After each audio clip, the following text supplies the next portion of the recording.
Hello aspirants. Start करते हैं आज का session number 8 of our answer writing session GS2। As you know that we are doing GS2, so let's start. देखिए, instruction revision कर देता हूँ एकदम से। हमारी टाइमिंग 15 मिनट्स रहेगी। 2 क्वेश्चन आपको लिखने हैं, ठीक है। 7.5 मिनट में आपको एक क्वेश्चन लिखना है, जिसमें कि 2 मिनट आपको ब्रेनस्टॉर्म करना है अपने आंसर को, और 5.5 मिनट में आपको अपना आंसर लिखना है। A4 शीट पर आप अपना आंसर लिखेंगे। इसके बेनिफिट क्या होंगे? हमें अप्रोच पता चलेगी, हमारी टाइमिंग इंप्रूव होगी, और वैल्यू एडिशन हमारा आंसर में बढ़ेगा, और डाटा, डायग्राम, इंट्रो, कंक्लूजन, ये सारी चीज़ें हमें देखने को मिलेंगी, और अच्छी अच्छी हम अपने जो कंटेंट है उसको एनरिच करेंगे, और हमें कॉन्फिडेंस आएगा कि आंसर राइटिंग का हमारे अंदर से फियर दूर होगा। ठीक है, तो चलिए स्टार्ट करते हैं session number 8 of our GS2 answer writing. ये हैं आज के 2 क्वेश्चन, ठीक है। आपको ये लिखने हैं। So ready, let's start.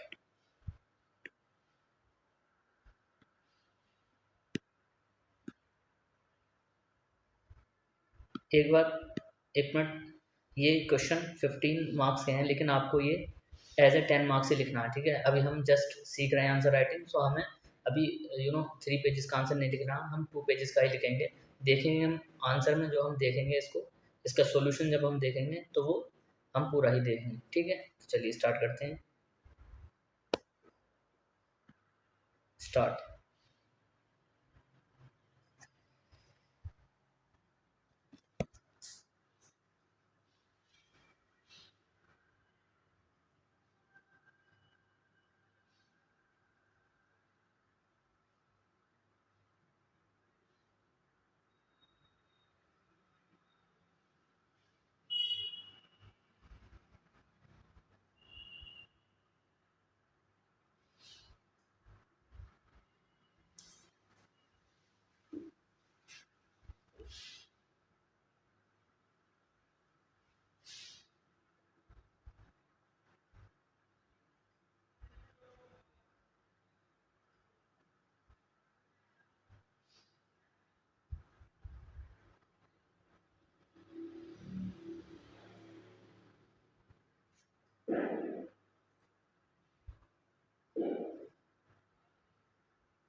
Okay, done.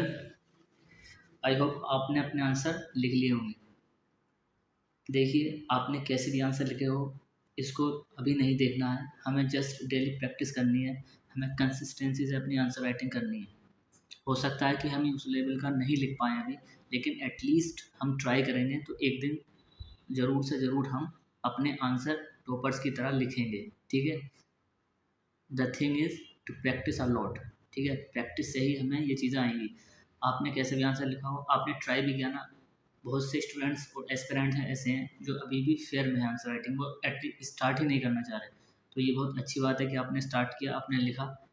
ठीक है, अब हम मैच करते हैं अपने आंसर को टॉपर्स के आंसर से। ठीक है, और अपनी जो भी मिस्टेक्स हैं उनको फाइंड आउट करते हैं और हम इन मिस्टेक्स को अपने नेक्स्ट आंसर में इम्प्रूव करेंगे। ठीक है, चलिए स्टार्ट।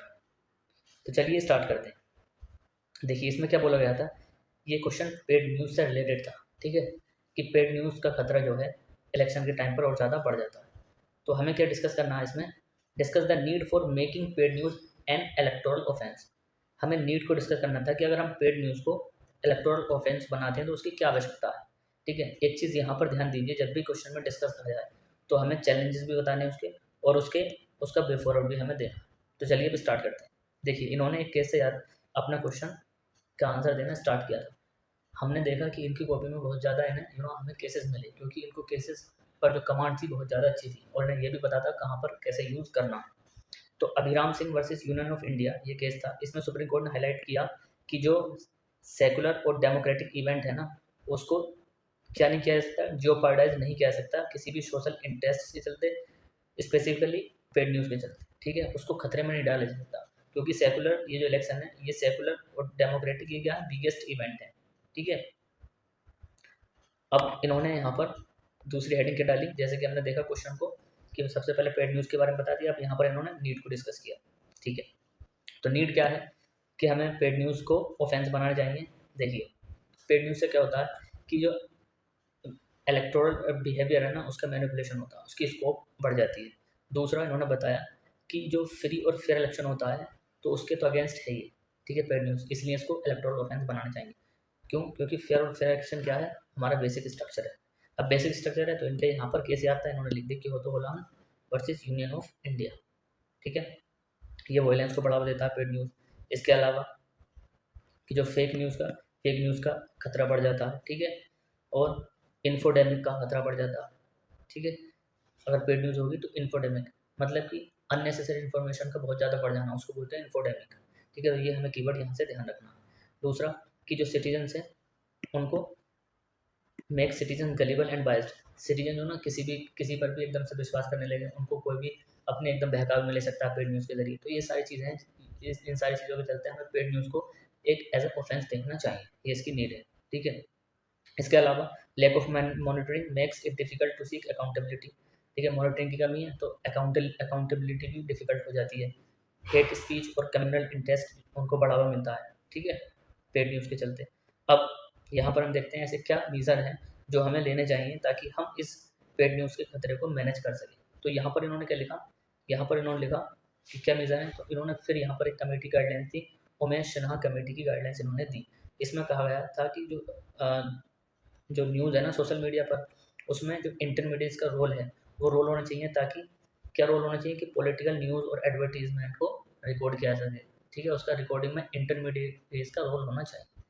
दूसरा इन्होंने यहाँ पर कॉमन कॉज और यूनियन ऑफ इंडिया इसका कह दिया, इसकी गाइडलाइंस दी। यहाँ पर सुप्रीम कोर्ट ने कहा था कि जो एक्सपेंडिचर है ना, जो इलेक्शन के टाइम पे गवर्नमेंट एक्सपेंडिचर करती है उसका जुडिशियस एक्सपेंडिचर होना चाहिए। ठीक है, इसके अलावा जो PIBs है, इन्होंने बोला कि फैक्ट चेकिंग यूनिट होने चाहिए ताकि जो फेक न्यूज़ है उसको पॉइंट आउट किया जा सके। ठीक है, इसके अलावा एक फैक्टशाला थी जो कि सिविल सोसाइटी के द्वारा कंस्ट्रक्ट की गई थी ताकि फेक और पेड न्यूज़ को हैंडल किया जा सके।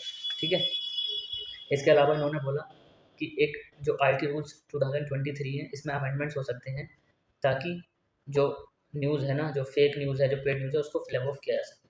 तो ये इन्होंने मीज़र यहाँ पर बताया। इसके अलावा इन्होंने ये सोशल मीडिया का रोल भी बताया। देखिए ये पॉइंट थोड़ा मेरे समझ में नहीं आया, आप इसको अपने हैंड पर देख सकते हैं। ठीक है, आगे चलते हैं। अब चैलेंजेस क्या हैं इसमें। ठीक है, इन इस ये हमने जो पेड न्यूज़ है इसको रोकने में क्या चैलेंज आते हैं, क्या चैलेंज आते हैं। सबसे पहला चैलेंज आता है कि जो लेजिस्लेटिव फ्रेमवर्क है ना उसकी कहीं ना कहीं स्कोप कम है, ठीक है, पेड न्यूज़ को लेकर के। दूसरा इन्होंने चैलेंज बताया कि अकाउंटेबिलिटी की भी स्कोप कम है, कि यार जो फेक न्यूज़ है ना इसका ओरिजिन कहाँ से हुआ, इसकी कोई अकाउंटेबिलिटी नहीं लेता। इसके अलावा जो रोल ऑफ इंटरमीडिएटरीज है तो इसका जो रोल है वो भी कंप्रोमाइज हो जाता, ठीक है, वो भी रिकॉर्ड नहीं रख पाता पॉलिटिकल एडवर्टीजमेंट के। इसके अलावा जो फॉरेन एजेंसीज है इनका इन्वॉल्वमेंट देखने को मिलता है, ये भी जो एफर्ट्स हैं ना पेड न्यूज़ को कम करने को उसको कॉम्प्लिकेटेड बना देते हैं। आगे बढ़ते हैं। अब इन्होंने वे फॉरवर्ड क्या दिया, वे फॉरवर्ड इन्होंने दिया था कि टेक्नोलॉजी का यूज़ होना चाहिए, जैसे एआई का या फिर ब्लॉकचेन टेक्नोलॉजी, ताकि पेड न्यूज़ को पॉलिटिकल पेड न्यूज़ जो है उसको रोका जा सके, ठीक है। इन्होंने वे फॉरवर्ड बताया जो कि टी के विश्वनाथन कमेटी ने दिया था कि जो नो हेट स्पीच इनको कंट्रोल होना चाहिए, पेड न्यूज़ पर कंट्रोल होना चाहिए। इन्होंने यहाँ पर एक गाइडलाइंस और दी कि सोशल मीडिया को रेस्पॉन्सिबल होना चाहिए, ठीक है, ताकि पेड न्यूज़ को कम किया जा सके। सिटीजन अवेयरनेस और सेंसिटाइजेशन भी होना चाहिए, ताकि हम इसीलिए डेमोक्रेटिक प्रिंसिपल जो है shall remain at threat with meanings of paid news which needs to be tackled with administrative measure. Legislative और एडमिनिस्ट्रेटिव मीजर के चलते हमें पेड न्यूज़ को टैकल करना चाहिए, इसके खतरे को टैकल करना चाहिए, ताकि डेमोक्रेटिक प्रिंसिपल जो है वो बचे रहें, ठीक है। अब चलते हैं हम अपने नेक्स्ट आंसर पर चलते हैं। चलिए, तो नेक्स्ट क्वेश्चन क्या था हमारा, ये था कि besides legislation the full realisation of right to health for all in India demands plugging of social financial and infrastructural gaps, और इसको हमें एग्जामिन करना था, ठीक है, कि अगर हम right to health for all के लिए और इसके फुल रियलाइजेशन के लिए हमें क्या होगा कि जो सोशल और फाइनेंशियल और जो इंफ्रास्ट्रक्चरल कमियां हैं ना, इनमें जो आपस में जो कमियां हैं इनको हमें दूर करना होगा, इनके गैप्स में जो कमियां हैं, ठीक है, उनको हमें क्या करना होगा, दूर करना होगा, ताकि हम जो right to health for all है इसका फुल रियलाइजेशन कर सकें, ये हमें बताना था। तो इन्होंने स्टार्ट किया अपना आंसर कि जो स्टेट ऑफ, देखिए फिर इन्होंने अपने कैसे आंसर को स्टार्ट किया, जब भी अपना आंसर स्टार्ट करते हैं एक नए केस का नाम लाते हैं, तो state of Punjab and Mahendra Singh Chawla and Bandhua Mukti Morcha. तो सुप्रीम कोर्ट ने यहाँ पर हाईलाइट किया था कि जो राइट टू हेल्थ है ये क्या है, फंडामेंटल राइट है अंडर राइट टू लाइफ, ठीक है। चलिए आगे इन्होंने बोला कि जो गैप्स की इसमें क्वेश्चन में बात हुई थी, तो वह बहुत सारे गैप्स हैं, ताकि in realising right to health for all, right to health को सभी के लिए रियलाइज़ करने में बहुत सारे गैप्स हैं। अब इसमें 3 तरह की गैप्स बात हुई थी, तो इन्होंने इस क्वेश्चन को इसी तरीके से अपना डिवाइड करके लिखा। सबसे पहले इन्होंने बोला कि जो सोशल गैप्स हैं, जैसे कि वुमेन, तो वुमेन को हेल्थ केयर और सैनिटेशन से डिवाइड कर दिया था, ठीक है। जो दलित हैं 98% मैनुअल स्कैवेंजर्स हैं, और इन्हें इसलिए इनमें जो वाटर बॉर्न डिसीज़ हैं उनका खतरा बढ़ जाता है, ठीक है। इसके अलावा इन्होंने क्या बोला कि जो अबॉर्शन है ना वो अनसेफ है, ठीक है, एवरी 8 मिनट्स में होता है। इसके अलावा जो लैक ऑफ न्यूट्रिशन है चिल्ड्रन में, जिसको बोलते हैं हिडन पेंडेमिक, ये 33% स्टंटिंग में, 18% wasting under the 5 year children. तो 5 साल के बच्चों में 33% में स्टंटिंग देखने को मिलती है, ठीक है, 18% में वेस्टिंग देखने को मिलती है। तो ये सारी चीज़ें क्या बोलते हैं, ये सोशल गैप्स हैं। अगर इन गैप्स को दूर किया जाएगा तभी हम फुल रियलाइजेशन कर सकते हैं राइट टू हेल्थ का। दूसरा इन्होंने फाइनेंशियल गैप का हाईलाइट किया कि जो पॉकेट एक्सपेंडिचर है ना वो कितना है, 48% इंडिया में, ये बहुत ज़्यादा हाई है। और वर्ल्ड पे एवरेज कितना होना चाहिए, 20% से कम होना चाहिए। दूसरा जो मिडिल मैन ट्रैप है, जैसे कि जो कैंसर है और टीबी है, तो ये जो है ना मिडिल मैन को होती है, इसलिए इनका एक्सपेंडिचर हाई होता है और मिडिल मैन इनको कवर नहीं कर पाता, इसमें मिडिल मैन इससे अच्छी तरीके से कवर नहीं कर पाता, तो ये भी गैप है। दूसरा जो इंश्योरेंस पेनिट्रेशन है वो भी कम है, कितना 5%, और उसमें भी टर्म इंश्योरेंस ज़्यादा है। इसके अलावा हेल्थ एक्सपेंडिचर की बात करें वो भी लो है, कितना 1.5% ऑफ द जीडीपी।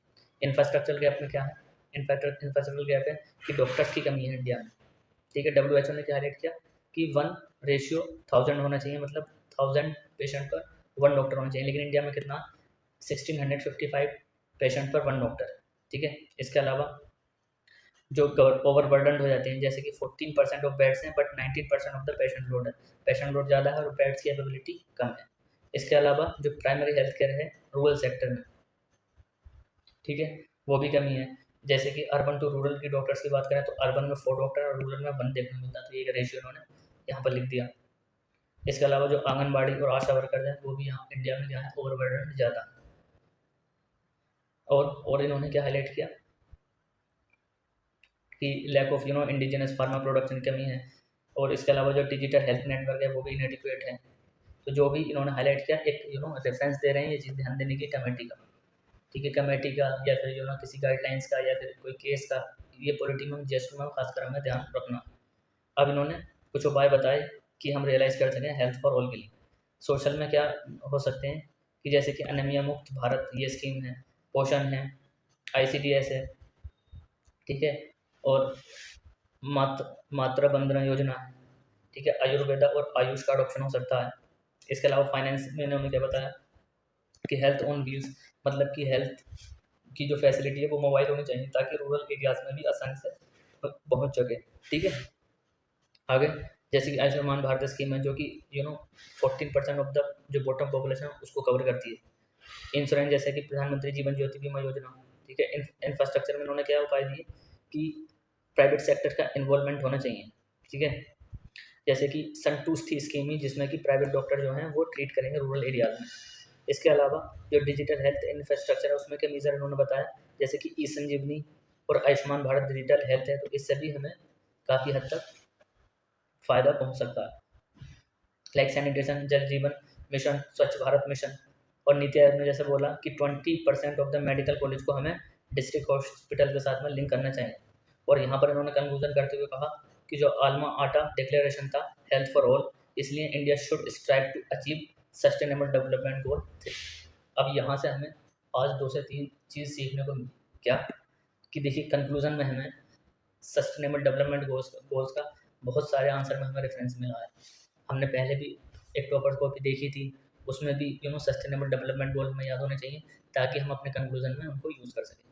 अब इस आंसर को देखिए, इसमें किस तरीके से नए स्कीम्स का रिवीजन, इंपॉर्टेंट डेटा का रिवीजन, कमेटी गाइडलाइंस, ये सारी चीज़ का बहुत अच्छे तरीके से रिवीजन था, इसलिए इनके आंसर में इतनी चीज़ आप देख पा रहे। ये एक सिंपल आंसर नहीं है, एडवांस लेवल का आंसर है। तो हमें यहाँ तक पहुँचना, ठीक है, यहाँ तक पहुँचने के लिए हमें डेली रिवीजन करना पड़ेगा और प्रैक्टिस करनी पड़ेगी आंसर राइटिंग, ठीक है, तभी हम लिख पाएंगे। करंट अफेयर्स से हमें नई नई चीज़ें, जो भी हम करंट अफेयर्स पढ़ते हैं उसमें जो हमें इंपॉर्टेंट लगता है उसको हमें अलग से याद करना पड़ेगा, और उसको वो तो हो जाएगा, लेकिन सबसे पहले हमें अपने बेसिक इंस्ट्रॉल करने पड़ेंगे, ठीक है, आंसर राइटिंग के लिए। इसमें एक चीज़ और देखिए आप कि जो हेडिंग्स हैं उनको बॉक्स में बंद करना, ठीक है, इंपॉर्टेंट कीवर्ड को हाईलाइट करना, ये सारी चीज़ें हम यहाँ से सीखते हैं किस तरीके से हमें इंपॉर्टेंट चीज़ को हाईलाइट करनी है, कहाँ पर डाटा यूज़ करना है। तो ये सारी चीज़ें आज हमने सीखी। आई होप आपको ये सेशन पसंद आया होगा। मिलते हैं नेक्स्ट सेशन में 2 नए क्वेश्चन के साथ, तब तक के लिए धन्यवाद।